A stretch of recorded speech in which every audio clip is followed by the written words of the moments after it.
The power of forgiveness, Matthew 18 verse 21. How often shall I forgive? Matthew 18 verse 21.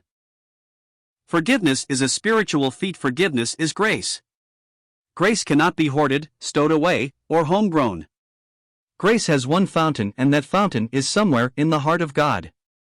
In forgiveness we become a channel, a riverbed, a wadi, through which the goodness of God runs down, gurgling, bubbling, and springing up with living water to irrigate parched earth.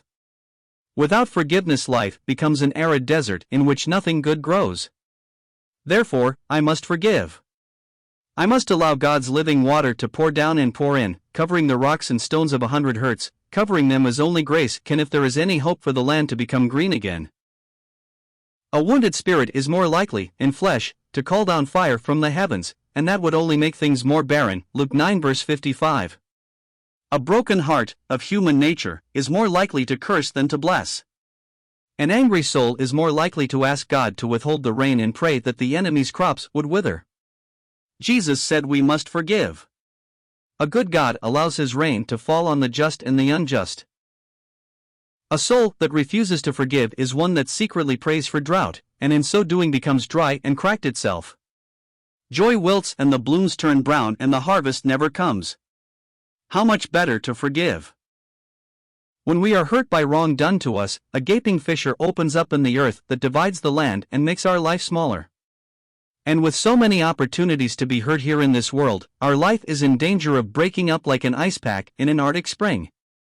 The life that lives on such an ice floe finds its world getting smaller and smaller every day.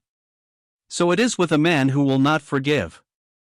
Each offense cracks the ground under his feet as if the huge tectonic plates of the earth slip apart.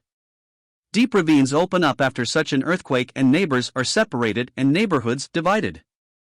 The fissures between the Palestinian and Israel are as deep as man's heart is dark. Walls only make it darker. When the earth cracks open, we may not be able to move things back in place. The earth and world are too large for that. Neither can we fill in the great giant crevices caused by wrongs, for they are too deep. We can build bridges, however, to reconnect the land. We can, by forgiveness, refuse to allow our lives to become little. We can understand why the Kurd cannot forgive the Turk. They do not have Jesus and they do not know grace. But I know grace, for I have been forgiven by God. I have been given so much of God's forgiveness that I must become the channel through which others might know it as well. We must forgive. If we don't, we become smaller. We become drier. Every wrong may become a tombstone for a dead relationship unless we forgive. Without forgiveness, we may soon be living in a graveyard, and like the Gadarian among the tombs, forfeit real happiness. On the other hand, we can see our hurt as a moral challenge of the heart to allow the glue of grace to join the broken pieces of life and refuse to be less than God has meant us to be. Do you want to know the power of God in your life? Then forgive. You may say you can't. We can, we must, especially when we can't. It is then we witness one of God's awesome powers at work. God can.